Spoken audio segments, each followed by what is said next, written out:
Welcome back to Seat Time, guys. I'm Woody. I don't have any shorts on because I've got my riding gear on.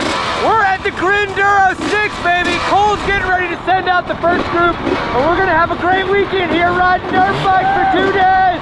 Woo! Let's do this. Hey, Andrew. Let's go. Okay. The terrain in West Texas is unlike any other terrain I've ridden on. If you could ride a dirt bike on Mars, this terrain is what I would think it would be like. When you're on top of the caprock mesas, the views stretch on for miles. When you're below the caprock, weaving your way through overgrown ravines, it's like entering into a new world. The best parts, though, are dropping off of the caprock and riding back up to the top. The rapid descents and uneven climbs require you to stay focused on the terrain so you can transition between the highs and lows of the rolling plains.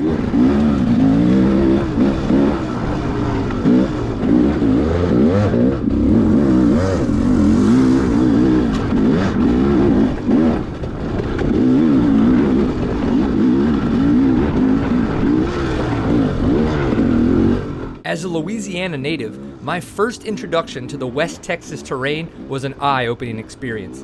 The speed you can carry in the open desert terrain was something the tight, piney woods did not prepare me for. As I spent years racing the T-Sec series, though, I gained some semblance of confidence jumping between high-speed desert and technical rain washes. Having said that, the GRINduro event isn't a race. It's a 2-day guided riding weekend enjoying epic terrain, campfires, and bench racing stories with new and old riding buddies.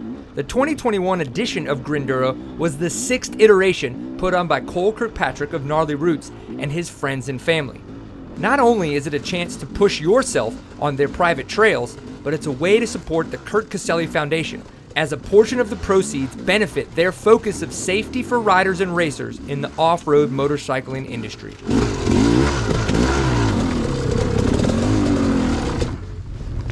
This weekend for me is always a chance to just get out and enjoy a chill weekend of riding my dirt bike. It's terrain and trails I don't normally have access to, and I get to see riding buddies that are typically enjoying their own life in their own part of the world.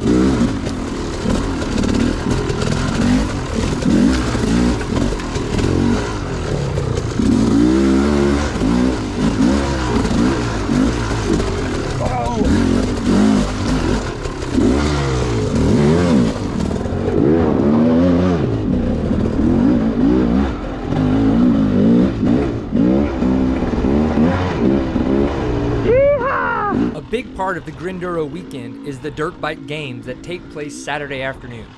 This year, the riders who rode all the trails offered logged 80+ miles before regrouping to test their technical merit. Some chose to grab a tasty beverage and spectate, while the true heroes kept their helmet on for some friendly competition. Last man standing is just what it sounds like. 4 to 5 riders get in a large ribboned-off area and try to knock each other over. After a few qualifying rounds, all round winners gather in the Thunderdome to find the last man standing. I'm getting dizzy watching. This year, the winner was on an electric free ride. Guys, the future is here. Is it all e-bike? It's all e-bike. All e-bike all the time, baby. The obstacle course was next up in the slew of dirt bike games. This course weaves its way through a random garage, over an aged gas tank, and then chicanes the riders over the loosest West Texas gravel hill climb in camp. Some try not to dab a foot, the rest hope to stay upright. This is where Jackson Davis's dominance began. So you're saying you did better than James? I did, I guess. The Moto Limbo event is a fan favorite. The concept is simple and the outcome is always spectacular. The limbo pole moves ever lower as the riders try to rail the berm in a way they don't clip the pole. I'm sure there's a pole joke in there somewhere. Jackson Davis got lowest during the official game, but Zach Ingram got the lowest during the bonus round just to see if they could keep getting a little bit lower.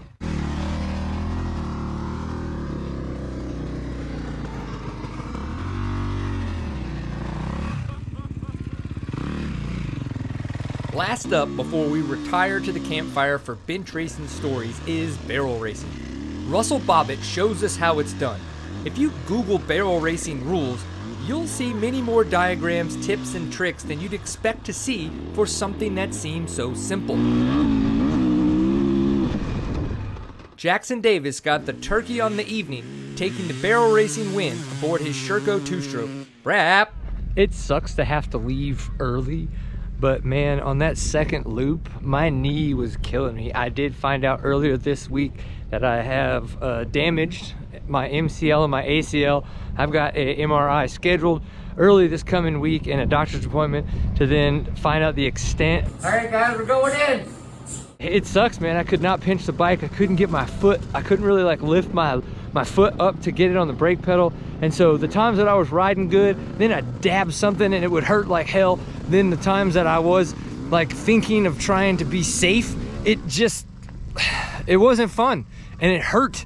And I just had to call it a trip. And so I'm gonna drive home and we're gonna have fun. Thanks to Cole Kirkpatrick, we have some epic footage from the extreme ride on Sunday. This is what really makes the weekend for me normally. Though I'm always struggling, the challenges this terrain throws at me always pushes me to try harder and dig deeper. Here's a quick look at some of the terrain and the good times those that rode on Sunday enjoyed. Okay. Nice.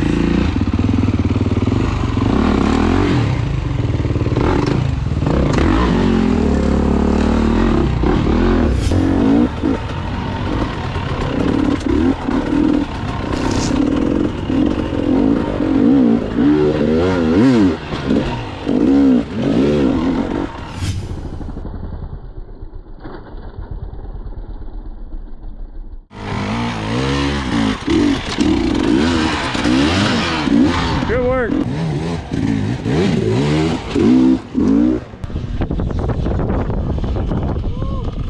So last year, Brian Pierce just ghost rode his bike into that ditch.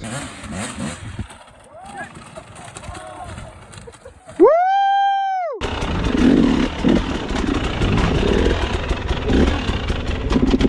That was not the line to try to wheelie around that.